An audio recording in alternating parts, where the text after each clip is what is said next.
to help stop neonatal mortality, especially as occasioned by complications from prematurity. Prematurity is, in latest, premature babies are babies born at, they used to say 7 months, and I used to believe 7 months. Until I had my baby born, gestational week, 25 weeks, past 6 months and 1 day. And when my water broke, I thought it was an emergency, and I hurried to the hospital. I was living in Abuja at the time, and chose to register in a hospital close to my house because I felt if there was any need for, because I had been a bit familiar with the IMNCH, that's the Integrated Maternal, Newborn and Child Health Strategy of the federal government. So I thought, okay, proximity to healthcare was one of those ways we could stop all these horrible statistics in Nigeria. And I hurried to the hospital. It was August 20th, and I was there, just leaking water. I thought it was an emergency. And things I had read on the internet say that that was an emergency situation. But I got to the hospital, oh, my water broke, oh, and I sat down there. And I sat, and I kept on, I need to see the doctor. And the first reality check I got was, you're not the first person this is happening to. Why are you making so much noise? Sit down there is no bed for you. So I sat down for 2 hours with water gushing out.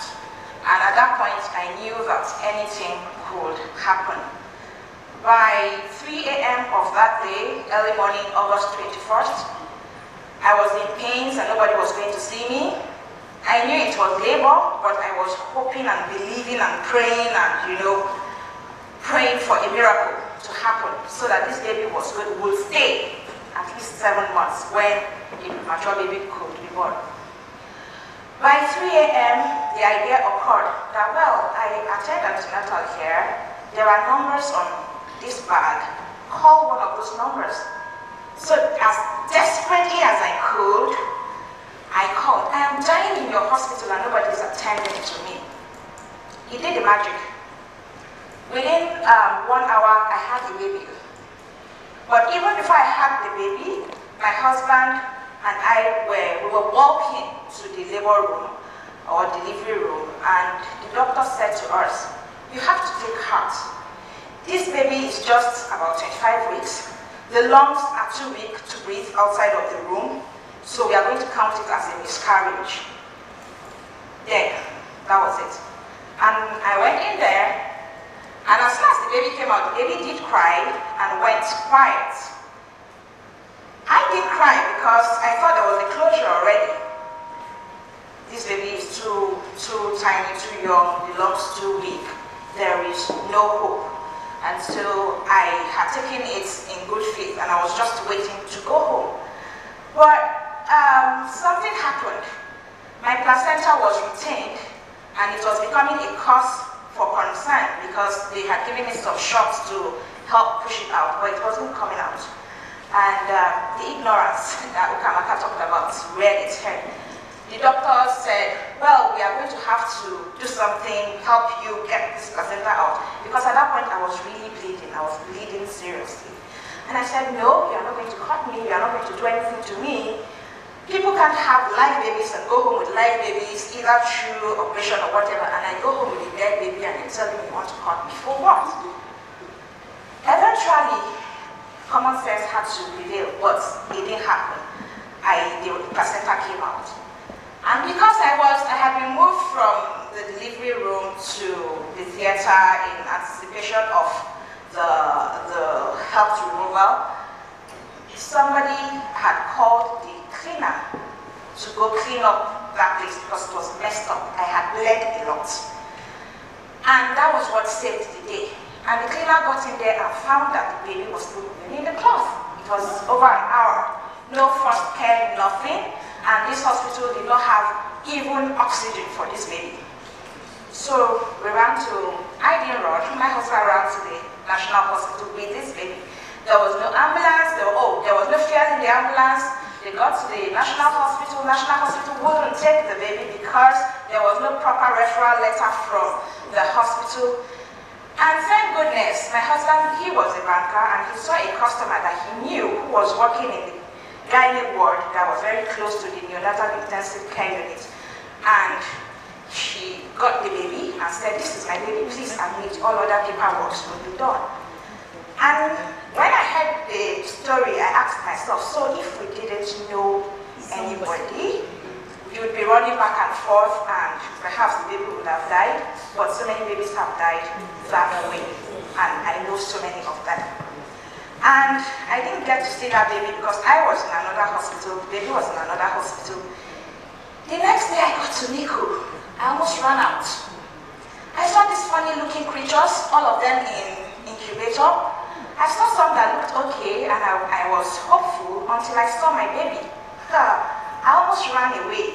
Like, this thing came out of me. The head, I could see everything. The rib cage. She looked almost like an advanced reptile. And I said to myself, what is this? Is this baby going to survive? I took to Google cases of babies born at 25 weeks that survived. And I saw this 1,000,001 whatever in less than a second. And I was hopeful. Then I would open and open and open. UK, Ireland, Canada, US. They didn't help me. And I said to myself, surely I couldn't be the only one with this kind. It's not possible. Where are the Nigerian stories? I just need something to give me hope that our Nigerian doctors save this kind of babies. It can't be me. Or even if they die, now it's 50-50. She either lives or she dies. How do families cope with this kind of grief? Dead end. Would sleep at night, and you know all these telcos. They send messages all the time. What we hardly slept, but each time my phone would just go ping, and I go, that must be the hospital. They want to say that. I later learned that nobody tells you anyway that your baby dies. You just get there and they say, baby XYZ is dead. And so they would bring in babies born at 28 weeks, babies born at 30 weeks, babies born at 32 weeks. And I'd go to NICU and I would hear, Mama Onyegbule, baby so died this morning. And that is why I like the choice of the topic, the theme, inequality. And you realize that Ruby was hanging on there because by the time doctors say, our hospitals, they never have anything. You buy syringes, you buy cannula, you buy everything. So by the time doctors say, take this, go and buy this. Because Ruby was privileged to have the kind of parents she had, who would run to all the pharmacies we knew and get whatever, But these other babies, their parents would wait for an hour, 2 hours, thinking of where that money would come from. And nag and complain about how they had just spent 5,000 naira just yesterday to buy this. And now this hospital is saying, go and buy this. And then the doctors will come and warn them, you have still not bought this thing, you have still not bought this thing, you are still waiting here. And by evening, the baby that is just barely hanging there packs up. And it's just business as usual, another baby dead. In 2013, our data says that Nigeria had about 761,000 neonatal deaths. Of these, 35% was from complications from prematurity. The 35% will be about 90-something thousand. Imagine losing over 90,000 babies in 1 year to complications from prematurity. And I like the topic Olisa talked about, Ukamaka, and I keep saying it, that if we really are serious as a country to cut down on maternal mortality, we have to start from neonatal mortality. It's a no-brainer. Our society is such that, you get married and everybody is asking you in the next 9 months, so what's happening? It becomes worse when women continue to lose their children to mortality. You have a child after 58 days, the child dies, or before they are 5. The pressure is on you. Why are you losing babies? Why, if you can't give us children, you are going to, our son will marry us. So, when the woman continues to consistently, keep trying for, and some people don't even wait. Sometimes we don't even know our anatomy, we don't even know what is wrong with us. We just get pregnant, have miscarriages, after 2 months we are trying for the next one. And one day, the body is not made of rocks. These tissues wear out. One day the body will snap. And then another statistic, maternal mortality. So until we really cut down back on neonatal mortality, we will not do so much on maternal mortality. And like we all know, most of these things fall back to us as citizens. And this is where I want to make my appeal. You see those children, they are there, they are helpless, they can't even talk, not talk of talking for themselves. And their caregivers, truth be told, are under a lot of pressure. They lose these children, or they don't, or they stress so much. Like in my own case, we were in there for 90 days. It was 90 days of torture, 90 days of horror, 90 days of just living in the moment, not knowing what was going to happen the next moment. One day you go in there and they tell you, congratulations, your baby looks like she's improving, she's taking preemie or breast milk, and the next day you go in there, they say they want to have an x-ray because she has an abdominal distension, nothing is retained, nothing. So you just don't know, and you're spending this money. It's a psychological, the trauma alone is so much, and nobody is asking you anything. There is no support group, there is nobody saying, oh, wow, right, how are you coping? Instead, it is, what's wrong with you? Other people are having children. Oh, the last time you had a miscarriage, now you deliver the baby that doesn't look like a human being that doesn't look like it's caught between, So what is going on? So you have all these emotions bottled in that you have to cope with. And I say it is wicked for a society to allow people to go through that kind of pain alone. That the road is very torturous and not such that people should walk alone. And way before my baby left Miku, I have said to myself that I owe myself this. I'm going to share my story. And when I share the story, it's going to be about giving hope. Whether this baby makes it or not, I'm going to, if she makes it, I will say, oh, she made it, this was what happened, and we are grateful. If this baby doesn't make it, I'm going to share the story and say, I had this experience, this baby didn't make it, but this was how we came out of grief, and this was how life continued afterwards. Bottling up issues, bottling up emotions, bottling up these many things, in addition to having to survive in a very cruel economic space like Nigeria, is just too much for the average human being. And I think that a government and development partners who are really keen on reducing these statistics and reversing the trend need to now go beyond all the expenses that the equipment and the facilities. We need to start going beyond and looking at the relationship between socioeconomic factors and health. It doesn't matter how many incubators you have in the hospital. It doesn't matter how sophisticated your medical facility is. If children are born to very poor parents, if they don't die in hospital, they are going to die at home. The probability is very high that they will die at home because you are looking at the environment, you are looking at the hygiene, you are talking about optimal nutrition, which is breast milk, and you want to tell me what nutrition people who have not had decent meals in days will have to give to newborn babies who need much more to fight off infection, who need much more to really develop their own, immunity.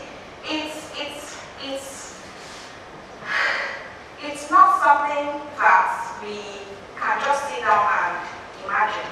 Sometimes, because we share, people get to read these stories.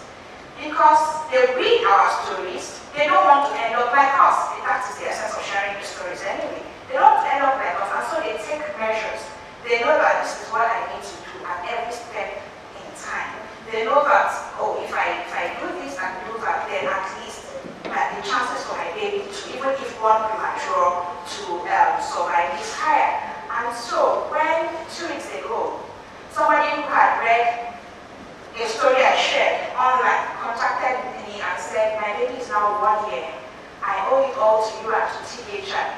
I felt like for this one baby, I think the journey has been worth it. Even if it hasn't caught on as much as I hoped that it would, I'm happy that somebody read my story and said, I have had 3 miscarriages. I am pregnant again, I don't want to have another one. And someone said I could link you up to somebody, a consultant, and with technology, the gap